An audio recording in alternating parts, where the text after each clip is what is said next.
Welcome to the Team Church podcast. In just a moment, you're going to hear a powerful conversation between Pastor Kevin Gerald and Pastor Charlotte Gambill from Team Church Conference 2022. In this conversation, they explore the powerful role of a sherpa. Now, unless you're an avid hiker at Mount Everest, you're probably not familiar with what a sherpa does. But earlier in conference, Charlotte spoke about this important role and how their primary goal is to ensure that hikers make it to the top of that mountain. But before we join this conversation, we wanted to let you know that this concludes season 3 of the Team Church podcast. We want to thank all of our guests this season. We want to thank Pastor Kevin and Pastor Brandon and the many hands behind the camera who bring this content to you. We're going to take a couple months off and come back in 2023 with a bang. We have some exciting updates and some special guests coming in season 4 of the podcast. You know, we do this podcast for you. So if you have any content ideas or requests, please let us know. You can email us at info@theteam.church. We want to make sure that the content that we create helps you build teams that build a church. Okay, let's join Pastor Kevin and Charlotte's conversation. Welcome to Team Church Podcast. We're here today with Pastor Charlotte Gambill, and I'm excited to have you here. Thank you. Good to be here. Thanks for being a part. Of course. Have you ever been on a Team Church podcast before? Nope. First time. Okay. Maybe my last two. We'll Might see how be. it goes. You never know. You never know. Me and you have been on some podcast things together. Yeah, we have. Okay. Because I'm remembering that. But anyway, I'm glad you're here. And you have just spoke on a message that is definitely going to stay in people's memory, right?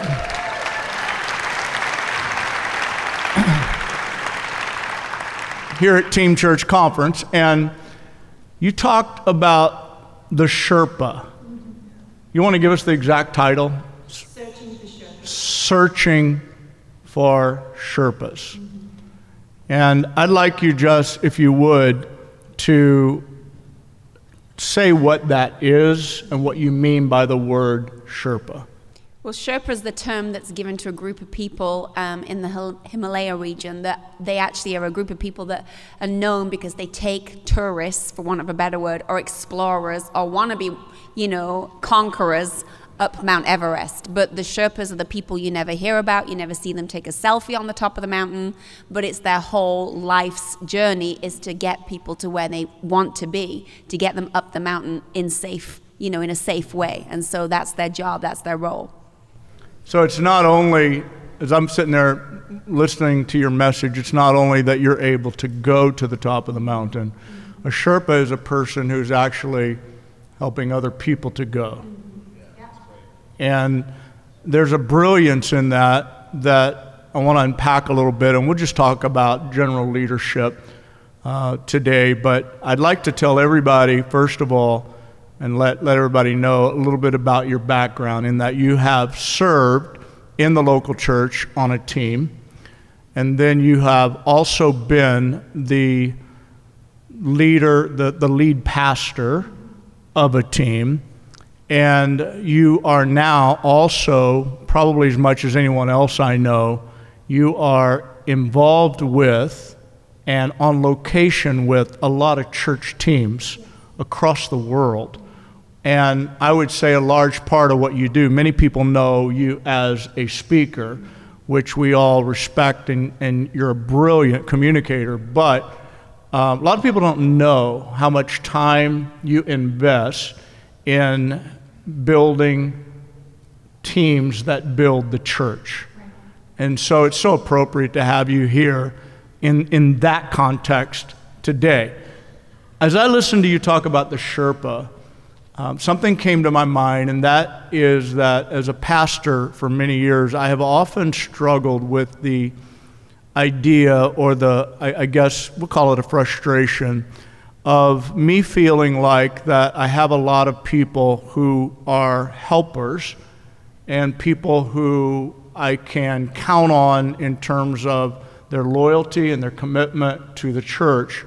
When you start describing those Sherpas, what stood out to me is that there are the best kind of people, it feels like, on a team for me, is when I have people that actually they go higher, and then they help other people go higher.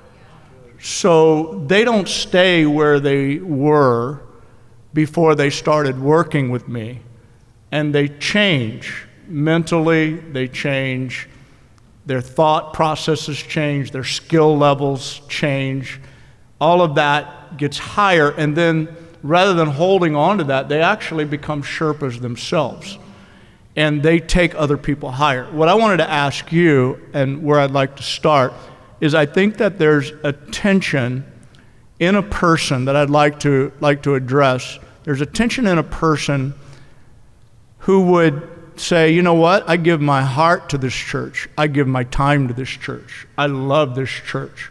And as the church grows, oftentimes, that person can not be good enough, for lack of a better word, because the church is growing in a way that you need them to shift over from being doers to being delegators, and from knowing how to go up the mountain with you and carry things alongside you to actually being people who take other people up the mountain. Now, I've talked a lot, but I want to lay the groundwork to try to say, what is it that you would say to us today in terms of that tension and people who are in that spot, perhaps, on a team today? That's a lot of context, so let me jump in and we'll see where it takes us. I think there's a couple of things that first come to mind. I think number one is people need to know that there's permission. I think if you don't make it clear that there is a permission to become a Sherpa, people could almost feel like, well, if I do that, it could look like I'm bringing division. If I try and take a group up this. So I think there's got to be a conversation with the people in your team. Hey, the idea is that you're going to follow me. We're going up this mountain. I've shown you the mountain, but we're going to do this a few times together. And then I need you to go. A Sherpa goes up the mountain with one group, brings them down the mountain, but then they have at the bottom of the mountain another group waiting to go up. A Sherpa doesn't take the same group up the mountain all the time. That would just be, excessive with that group. That group have been up the mountain. Now they come down. Now he's going to get another group. And so it's having the discussion that they know, first of all, that's one of the things, is the permission that you're giving in the parameters you are. I think the other thing I would say is a lot of people have created, you say by default or by design, you've created either you're aware of it or you're not aware of it. When we take our kids to Disney World, and we've been many, many times with our kids, over the years I've watched as they've developed a two-line system. There didn't used to be a two-line system at Disney World. There was just one line. And you get in the line and you wait with your group and you go on the ride. I think we created in the church a two-line system, and the second line that Disney introduced was called the single rider line. And the single rider line means you can just go ride the ride as many times as you want. You just jump on. You're not thinking about anybody else. You're just having the experience. You're riding the ride. You're having the thrill. You're doing the adrenaline. I think we created single rider lines in the church to keep people excited and energized. But the problem about single rider is you're a single rider. And so you never go in the longer line, which requires a lot more patience and a lot more consistency and a lot more time and a lot more effort, because you have another option. Hey, well, I could do that and that would be better for the group, and yeah, that would help me, ride with everybody else, and it would be a better experience. But hey, you also created a single rider option. And so, if you're asking me which is more exciting and thrilling, I'm going to choose this one every time. And so I think you have to be honest with yourself in your leadership where you've created that problem that is now a problem for you, and you can't get mad if people are doing, I'm going to release my album.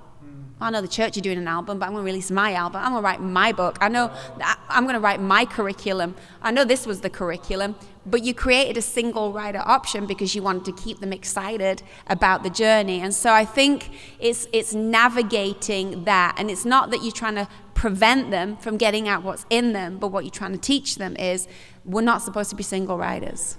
And I ask this question all the time when I'm training staff and teams. I have a whole message I did on it, but I ask all the time, who are you in line for? So in other words, I went to Disney with my kids when they were little, and I would spend hours in lines that were of no benefit to myself. Like, I spent hours in line waiting to meet a fake princess. I know she's fake. She knows she's fake.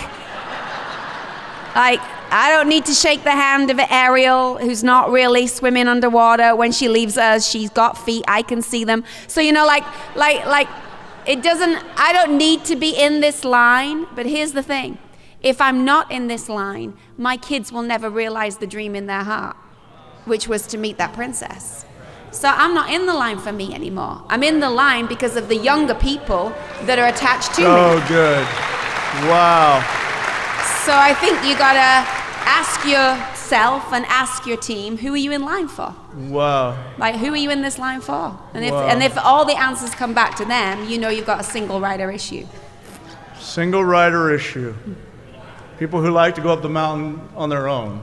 Yeah, like the thrill of the roller coaster on their own. Yeah. The single riders are really annoying. You know when you've ever gone with your family and then this random person just sits in the seat and ruins your photograph because they went as a single rider? They're just really annoying. I think we've got to flip the script about that. I'm embarrassed to say that this analogy doesn't help me because I never go to Disney World. See, well, now you know. I need to Now you know. You get a good message. be if a you go to better Disney World. papa. I think I've Stand gone in once, line for but- things that are of Yeah, no stand benefit in to line. yourself. Stand in line for somebody else. You got me under conviction now. So do you feel like that in your travels today in the broad spectrum of the church, do you feel like there's some, do you hear things that are repeated from one setting to the other, maybe new struggles that we're having, new challenges that we're having, in terms of building teams especially? Is there anything that people mentally now, I love the way you describe that to go higher. The way that you go higher is to stop going lower. And I wrote that down because I thought you men, and I think you might be explaining it, but you go lower mentally. You go lower in your communication. What makes you think that you'll ever go higher until you switch gears and you think differently and you talk differently? And so brilliant. But in your travels right now, is there anything that you're seeing across the scope of the church that you would say to the people listening to this podcast and the people in this room today, some encouragement toward what we're feeling, what we're dealing with in light of the pandemic and so forth? Yeah, there's a couple of things I want to say, and this is not the answer to that. I'm going to get to that, but I want to just say, because I really feel I need to say it, I'm not an itinerant ministry. I don't have problems with people that, I want you to know that like I'm a builder. What Kevin said at the beginning is what I've given, all my life to. I'm a builder. Some of you are in a place where you're confused or you feel like you've not got as far because you don't know the difference between blessers and builders. And if your team is in a season where you're trying to build something, you need to be bringing voices in that are building voices that speak the language of building. And we need to model to our church and to our team and to our leaders the value of a builder, because a lot of people are attracted, especially right now after the season we've had, to leave the church and go itinerant and do their thing, because who wants to lead the church? Who wants to be in that mess? You know what I'm saying? Like, where are the exits on this airplane? I want to get off. Like, there's a lot of that going on, and so I think we've got to get back to, I think that is one of the trends I see. A lot of people are like, well, I don't like the church and I don't want to, and the church don't appreciate me, and I love the church. I am passionate about the church. The way I help the church in this season looks different, but my commitment is to the core, the church. I think one of the things that I've noticed from traveling is that I think there's just been a lot of artificial height. So things that we thought were high, because platforms will give you elevation, but height is revelation. Going back to Disney, I'm going to get all my messages from Disney, so double convict you. I remember, that there was a ride that our son wanted to ride. He was only like 3 at the time, and he was here last night. He's 6'2" and he's only 16. He's a tall boy. So, he wanted to ride the Tower of Terror, which is not a ride for a 3-year-old boy. But he wouldn't leave my side, and he wanted to ride the ride, and I kept explaining to him, this is not a good ride for you right now. You're not ready for this ride. It's not good. He would have none of it. So I had a genius idea. When we get to the queue, the end of the line, the Disney employees there, and they have a stick and they measure the kid. And the Disney can kill the dreams. They can say, you can't ride this ride. So I'm not the bad guy, right? The Disney employee can be the bad guy. So we get there, I put him down, I failed to realize I'd mohawked his hair. And they didn't bother to put the measuring stick on actually where his head was. They measured his artificial height. So they said, you can ride. So he gets on the ride, and he's completely traumatized.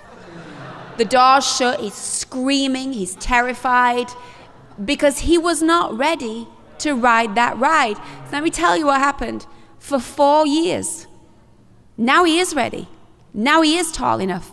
For 4 years, because of the trauma of riding something too soon that he was not ready to ride, he would not get on the ride that now he could ride. And I think what's happened in this season is we've had a lot of people that had artificial height, and then a crisis hit, and then a pandemic hit, and then stress and striving hit. And what we saw on elevation we thought could handle the disturbance and the problem and the pollution, but the artificial height was not ready for this ride. And now a lot of leaders have trauma because they should have never been on that place with that microphone in that position, and now they've stepped off the ride, which if they'd had the measuring right in their life, we wouldn't be in this place. So good. So good.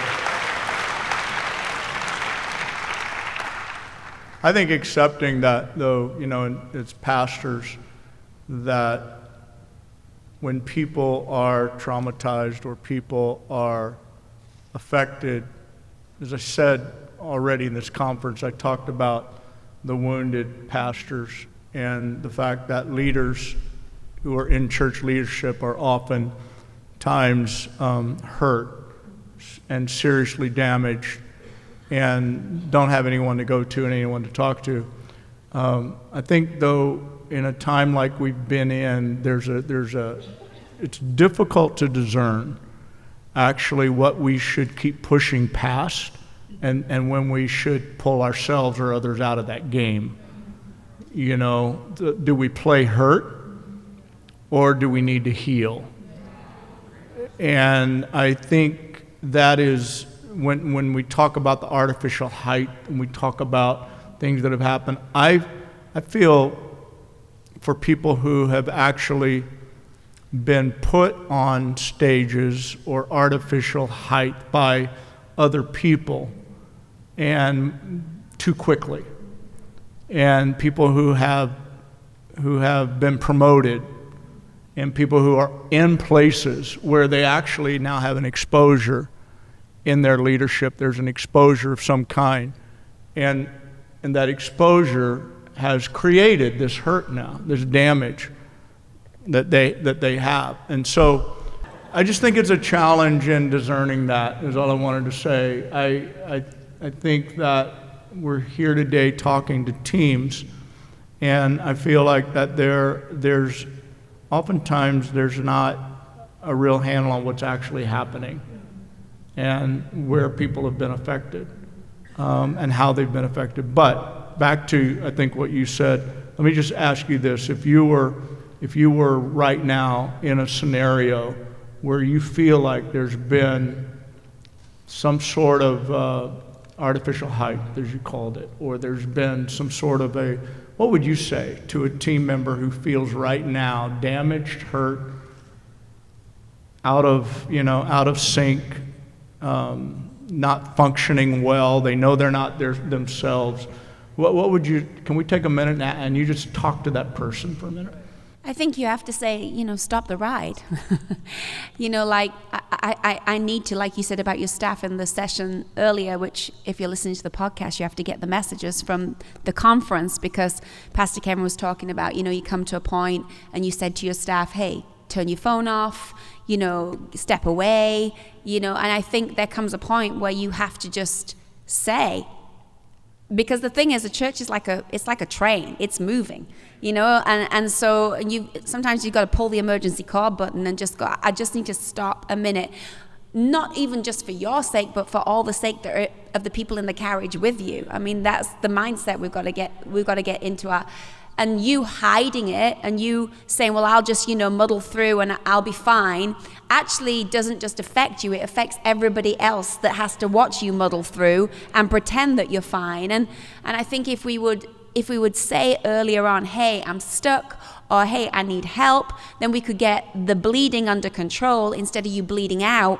And I think, you got to think about the long term. Like, I remember being at a conference, a very large conference, influential conference, when I'll back up.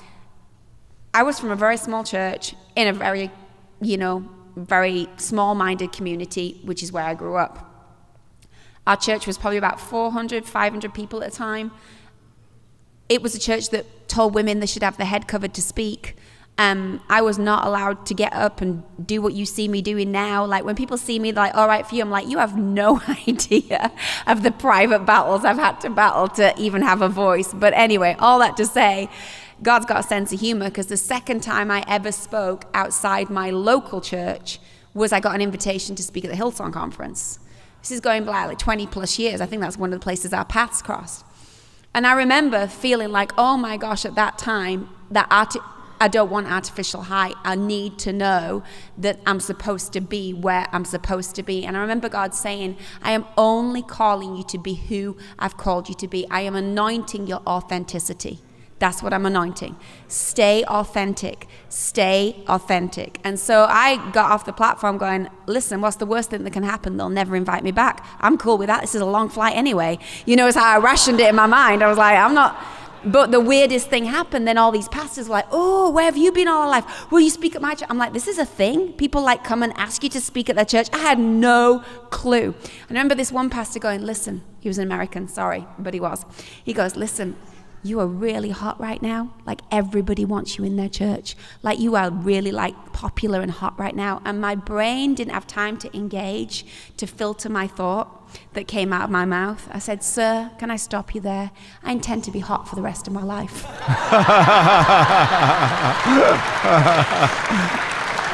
My point being, in answer to your question, I was not trying to do a sprint.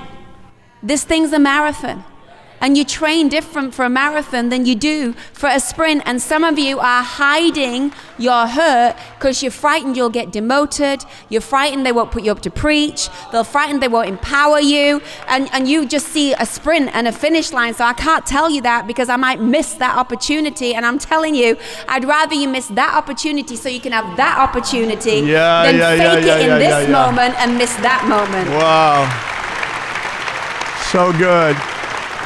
So good, and I just feel like that's ministering to people as we talk about that, as you share that, because I think a lot of people in ministry, we have the impression that we just need to hide things and we need to, push it under the rug, and I would hope that everyone who's on a ministry team, I would hope that you would understand that the value of being on a team is that we care for each other and that we consider one another and that we do these battles together. Like, you don't, whether the battle is just like a football team, you don't do your team justice if you're a quarterback and you have, broken hand and you don't want to tell anybody. That's not helping the team. It's not helping the team, if you're a lineman, but your back is so out of whack that you're in severe pain and you're not going to perform well. That doesn't hurt your team. So sometimes serving your team and serving your team well actually means getting well now, or not going, like you say, short term, hurting more, but playing the long game. Right. like and you said. It's teaching your team. You got to teach your team how to address those situations. If it's never brought up that you can say those things, if it's like having a family and no one can ever say that they did anything wrong, or no one can ever, you've got to have a healthy culture where it's okay to say, hey, I'm not doing okay in this area, or I'm stuck, so that people don't feel, oh my gosh, if I say that, I'm the odd one out. There's a scripture in the Bible, there's a story in Kings, and it's just a great story. Take it, preach it, give the message away. It's a message I preach called Death in the Pot. And I do it with I spend a lot of my life staff training on people's church staffs. And one of the messages I always do is Death in the Pot. And I illustrate from this story, and it's a weird story. The prophet comes to teach the younger prophets. Elisha comes to teach the younger prophets. They're gathered around. They're hungry. It's a time of famine. He says, hey, let's make a stew. Everybody throws stuff in the stew, which is team. Everybody's throwing something in the stew. Let's make a stew, okay? And then all of a sudden it says one of the younger prophets eats and shouts out, hey, man of God, there's death in the pot. Well, first of all, you need a team that when they taste what's in the pot, there's an okay allowance for someone to say, hey, I don't know, there's death in the pot. I was just in that department and it tastes off. There's something in the pot that doesn't feel right, doesn't taste right. Like, we have to say it. If you have a pact of silence, let's not say it. What you're saying is you'd rather more people eat the poison than you actually call out the pollution. Here's what I want to say. This is the wisdom that we've got to get to. When the younger prophet says there's death in the pot, the older prophet doesn't freak out, doesn't go on a rampage of who put it in. It says he pulls out some flour, throws it in the pot, and says it's all good now. And if we can all get better at carrying flour in our pocket, if we can figure wisdom out that removes the poison, because here's what happens when we have death or a fallout or something happen in the pot, what we do is we throw the whole pot out. Throw the whole department out, the whole idea out. And we've spent hours and weeks and months working on something, and one taste of the death, we're like, well, just throw it out, start again. And the enemy is like, great, that's another year of your life wasted in that area. What we need to find is flour where we go, okay, no one eat it, but I do have flour. This is what we're going to do. This is how we're going to approach it. This is what's going to happen. This is who's going to ask for forgiveness. There's flour, and we save the stew. If we could just get to the place with our teams where you can call the death that's in the pot, but we also can save the stew, I think we get a lot more people fed. Fantastic. Fantastic. Okay, I want to get one more thing in here, and that is back to the Sherpas. Yeah.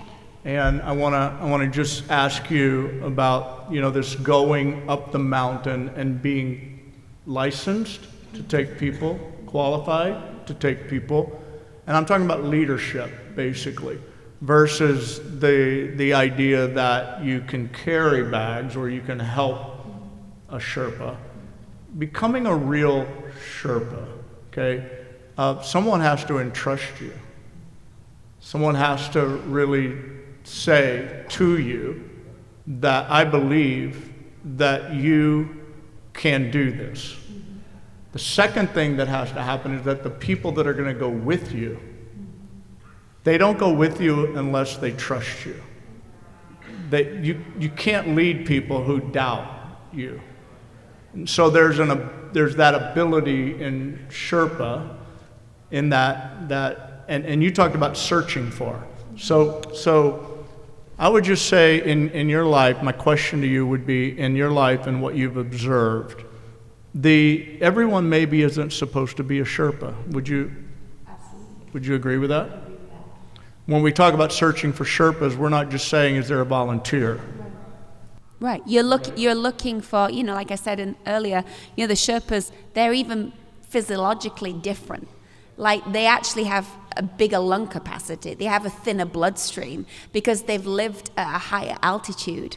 And so I think, what you're looking for are people that live at a higher altitude, whether you've asked them to go to a higher altitude or not. That's why Paul says to Timothy, hey, Timothy, don't let people look down on you because you're young, right? But that's where all the young people stop. reading the scripture. That's not the full scripture. It says they're not going to look down on you because you're young, because you need to devote yourself to scripture. You need to apply yourself to the reading of the word. You need to be prepared in season and out of season. So you're looking for the people that did not wait for you to say, I see in you a Sherpa, but they already are feeling they want to breathe a different air. They want to talk a different talk. They're the people in the room that walk away from the trivia and they're drawn to the treasure that's in the room. They walk away from the gossip and the criticism. And you watch people's social media feed. You watch how they comment. You watch how they carry themselves in their life where no one seems to be knowing what, you know what I'm saying? You watch those things and you'll know whether they are built to go to a higher altitude or not. So, love that. Stay with me a minute. I want to just get we get direction on this. Is because I do believe that I need to endorse, solidify, and encourage everyone listening to this who is not necessarily called to leadership, but you are so I differentiate between leaders and managers. And I tell people, if you can and are called to lead, please lead.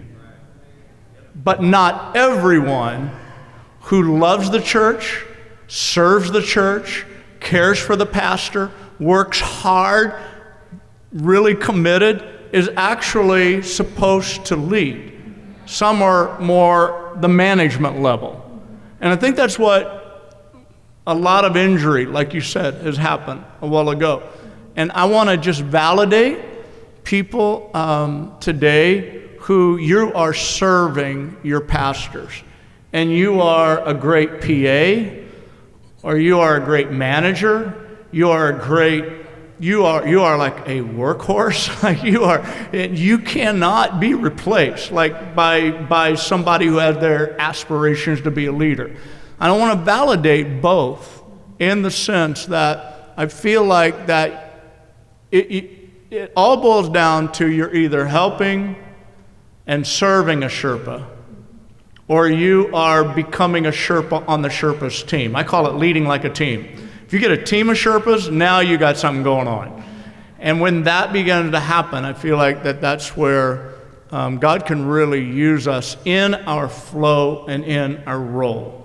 And you said it so well when you said, look, so this would be to the Sherpas or to the leaders, look for people with more lung capacity. Look for people with those things. What else did you say there that? I don't know what I said, but I can just, attitude. I think one of the things I would say as well is, and maybe this is just a word as we close for someone that's listening to this. You know, I've been through a season, in my Sherpaing, where I realized, man, just coming back to the thing about some are great PAs, some are great, when was the talent God gave you not enough? Like he gave some 1, he gave some 2, he gave some 3, he gave some 4.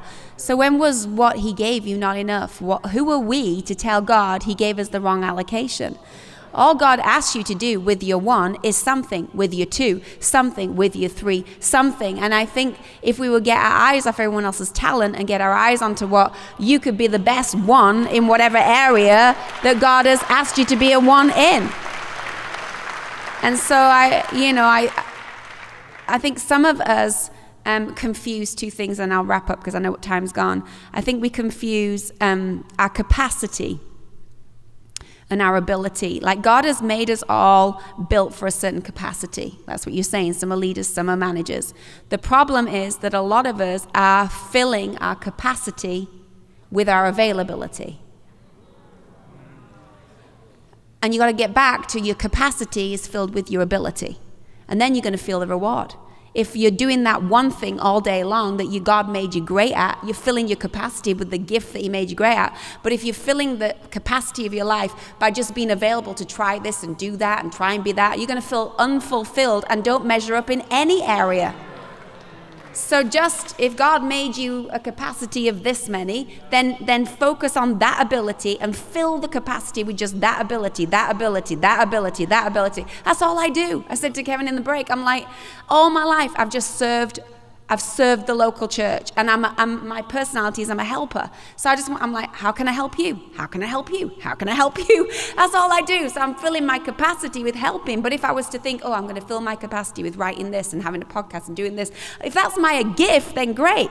But if not, I'm just saying, hey, I'm so available. Yes, I'll come here. Yes, I'll do that. I'm going to confuse myself, and at the end of my life, not feel I actually grew what I was supposed to grow. So maybe some of you need to look at your capacity and then look at your availability and make sure you're not confusing those two things. Let's give Charlotte Gambill a great big thank you. Well done.